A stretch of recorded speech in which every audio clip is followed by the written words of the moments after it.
सोमवार की व्रत कथा। एक समय की बात है, किसी नगर में एक शाहूकार रहता था। उसके घर में धन की कोई कमी नहीं थी, लेकिन उसकी कोई संतान नहीं थी।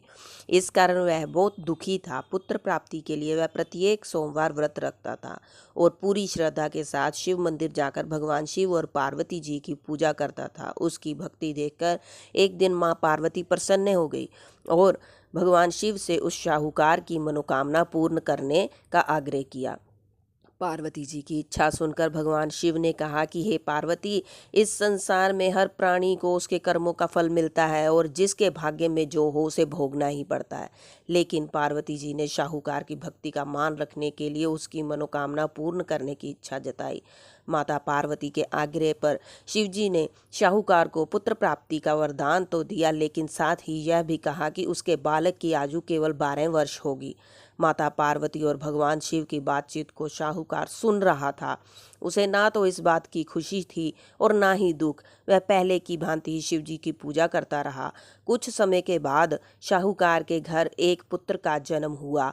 जब वह बालक 11 वर्ष का हुआ तो उसे पढ़ने के लिए काशी भेज दिया गया। शाहूकार ने पुत्र के मामा को बुलाकर उसे बहुत सारा धन दिया और कहा कि तुम इस बालक को काशी विद्या प्राप्ति के लिए ले जाओ और मार्ग में यज्ञ कराना। जहाँ भी यज्ञ कराओ वहाँ ब्राह्मणों को भोजन कराते और दक्षिणा देते हुए जाना। दोनों मामा भांजे इसी तरह यज्ञ कराते और ब्राह्मणों को दान दक्षिणा देते काशी की ओर चल पड़े। रात में एक नगर पड़ा जहाँ नगर के राजा की कन्या का विवाह था, लेकिन जिस राजकुमार से उसका विवाह होने वाला था वह एक आंख से काना था। राजकुमार के पिता ने अपने पुत्र के काना होने की बात को छुपाने के लिए एक चाल सोची। शाहूकार के पुत्र को देखकर उसके मन में विचार आया कि इसको दूल्हा बनाकर राजकुमारी से विवाह करा दूं और विवाह के बाद इसको धन देकर विदा कर दूं और राजकुमारी को अपने नगर ले जाऊंगा। लड़के को दूल्हे के वस्त्र पहनाकर राजकुमारी से विवाह करा दिया गया, लेकिन शाहूकार का पुत्र ईमानदार था। उसे यह बात न्याय संगत नहीं लगी। उसने अवसर पाकर राजकुमारी की चुन्नी के पल्ले पर लिखा कि तुम्हारा विवाह तो मेरे साथ हुआ है, लेकिन जिस राजकुमार के संग तुम्हें भेजा जाएगा वह एक आंख से काना है।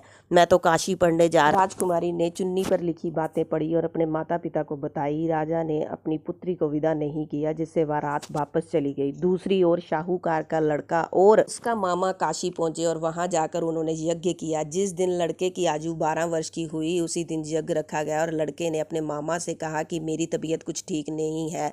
तो मामा ने कहा कि तुम अंदर जाके सो जाओ। शिव जी के वरदान अनुसार कुछ ही देर में उस बालक के प्राण निकल गए और मृत भांजे को देखकर मामा ने विलाप शुरू किया।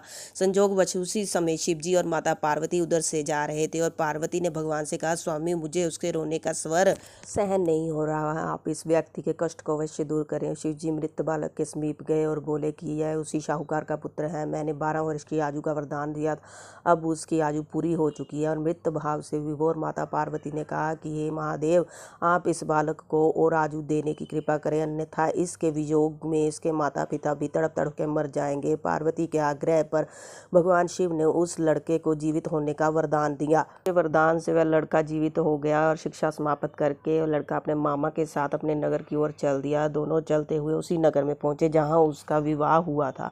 उस नगर में भी उन्होंने यज्ञ का आयोजन किया। उस लड़के के ससुर ने उस पहचान लिया और महल में ले जाकर उसकी खातिरदारी की और अपनी पुत्री को विदा किया। इधर शाहूकार और उसकी पत्नी भूखे प्यासे रहकर अपने बेटे की प्रतीक्षा कर रहे थे। उन्होंने प्रण कर रखा था कि यदि उन्हें अपने बेटे की मृत्यु का समाचार मिला तो वह भी प्राण त्याग देंगे, परंतु अपने बेटे के जीवित होने की समाचार पाकर वह बहुत ही प्रसन्न हुए। रात भगवान शिव ने व्यापारी के सपने में आकर कहा, हे श्रेष्ठी, मैंने तेरे सोमवार के व्रत करने और कथा सुनने से प्रसन्न होकर तेरे पुत्र को लंबी आयु प्रदान की है।